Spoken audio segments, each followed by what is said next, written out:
Olha pro céu, meu amor, veja como ele está lindo. Olha pra aquele balão multicor. Fosse ganhar dinheiro cantando, tava lascada. Mas, né, minha gente, eu amo a época mais bonita que eu acho do ano. Eu amo São João.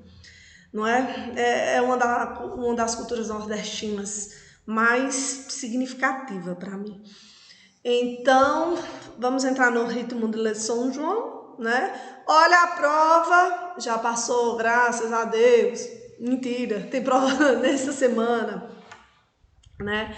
Então, olha aí, pessoal, nós vamos continuar falando sobre a indústria cultural e os meios de comunicação. Lembra que na aula passada eu só falei sobre um pouquinho sobre Pierre Bourdieu, né? Francês, né? Nós vamos falar um pouquinho sobre a visão dele na relação do consumo, né? Da indústria cultural, né? Pierre, né? Nós vamos falar, ele trabalha 4 principais focos: o capital, o campus, o hábitos e a produção de consumo. Preste atenção.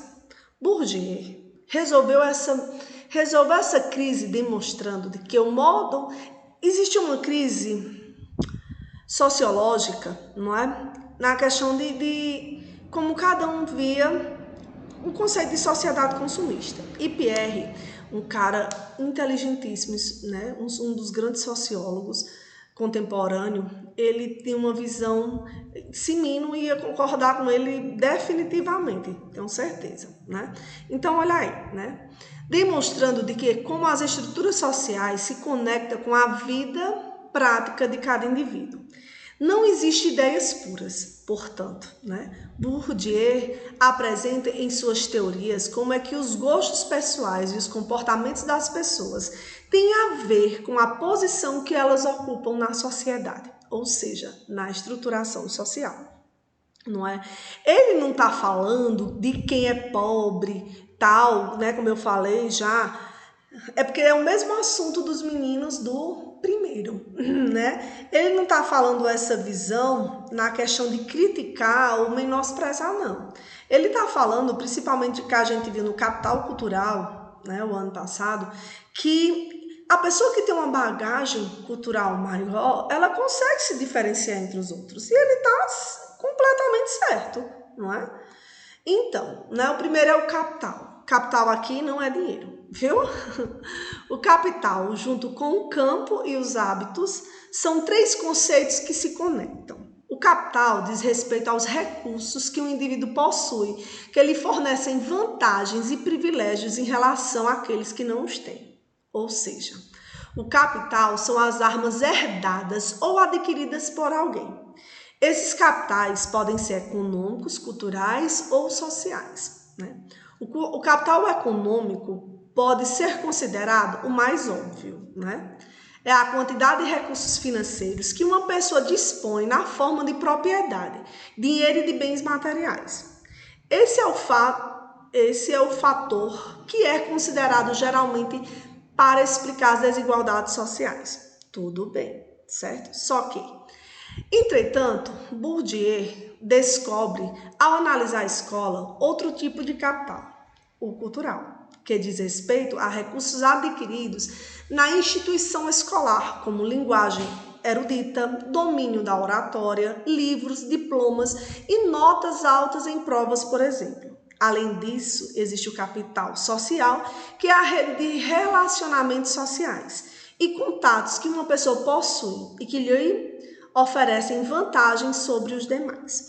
Ele fala muito aqui do capital cultural, não é? Esse capital cultural, ele fala muito dos conhecimentos que a gente adquire, principalmente em casa, né? Vale dizer que, pode observar, minha gente, é questão de, lógico que vem um estímulo, né? Um incentivo.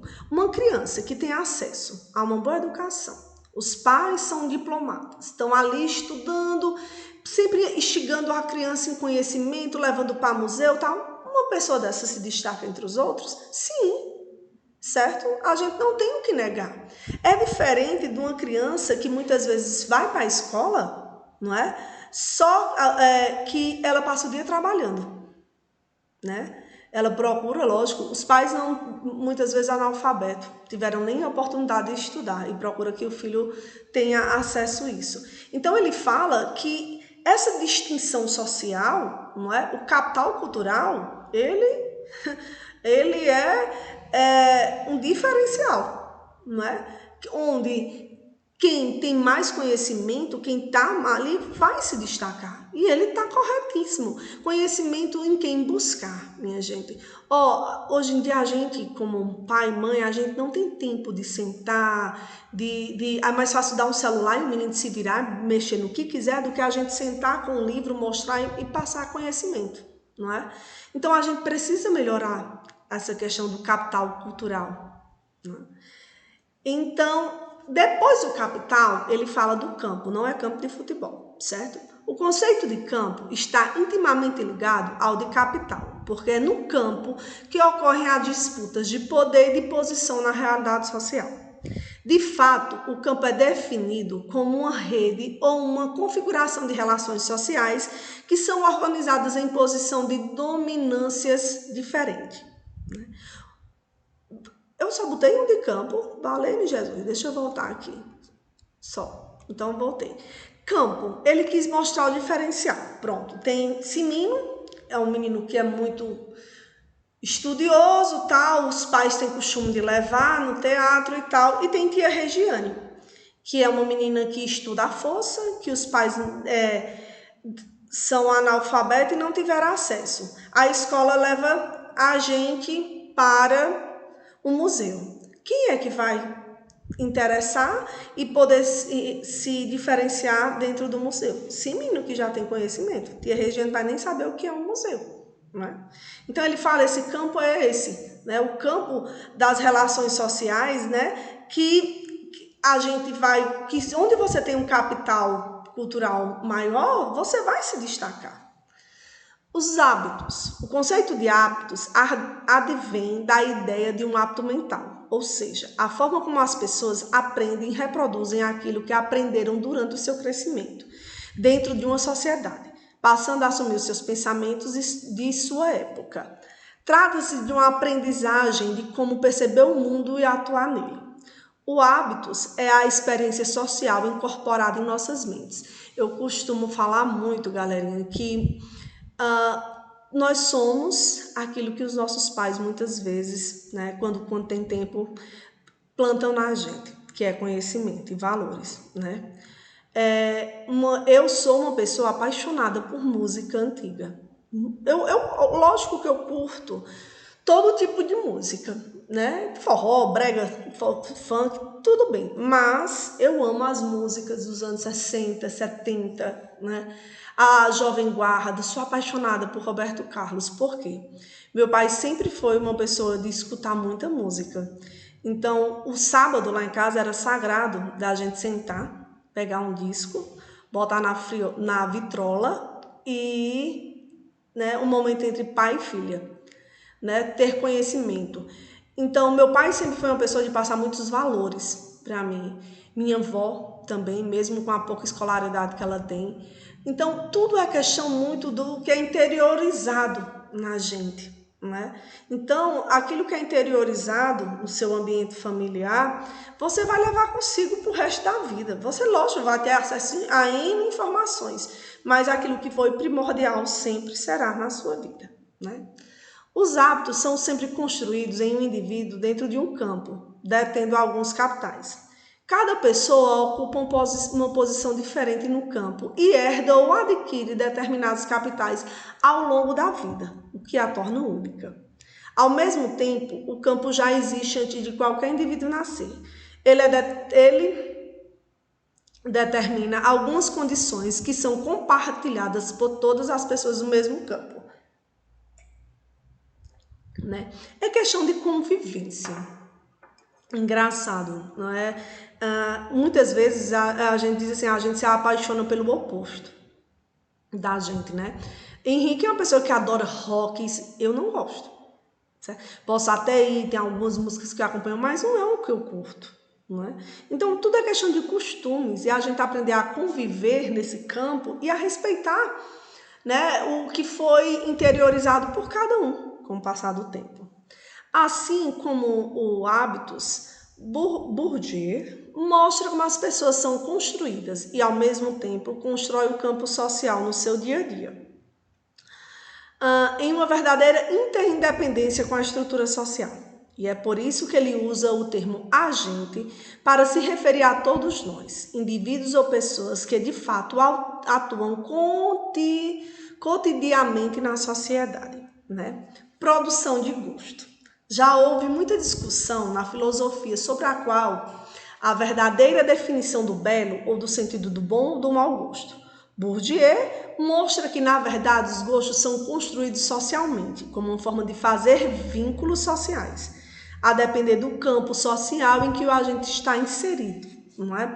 É questão, gosto, hoje em dia, infelizmente, como a gente vê, está muito pela questão da mídia, não é?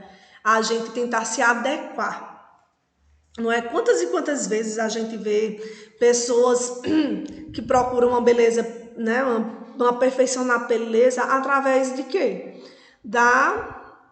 De várias cirurgias plásticas, não por necessidade, mas por vaidade, não é?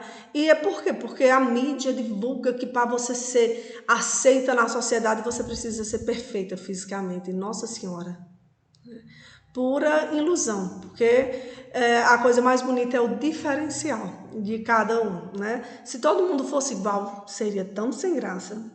Depois de uma pesquisa que compreendeu 1.217 entrevistados na França, Bourdieu demonstra como os gostos servem para realizar um julgamento social dos indivíduos. Gostar e consumir arte, cinema, músicas eruditas revela o capital cultural de um agente e funciona muitas vezes como uma forma de se distinguir daqueles que não possuem os mesmos gostos refinados, não é? Ele fala que a distinção social está... essa distinção social está aí e ela... Como é que eu posso falar? Meu Deus do céu, esse assunto é chato. E ela, porque cada um vai ter um pensamento diferente, ela vai estar ali, dependendo da sua classe social, de maneira diferente, pura realidade, não é? Ô, minha gente, é uma pessoa que vive numa comunidade carente e tal, onde a diversão é um funk, né? A baladão tá... Enquanto uma pessoa de classe alta, né, a diversão vai ser ir por uma ópera, né? Então a gente tem que aprender a ver o diferencial, não julgar, não é? E respeitar, palavra-chave para tudo. Então, olha, eu amei essa frase dele. Nem todo mundo tem os instrumentos, nem todo mundo tem os instrumentos da produção da opinião pessoal. A opinião pessoal é um luxo, não é? Então, até a próxima aula, meu cheiro, meu povo, minha pova. E tchau e benção.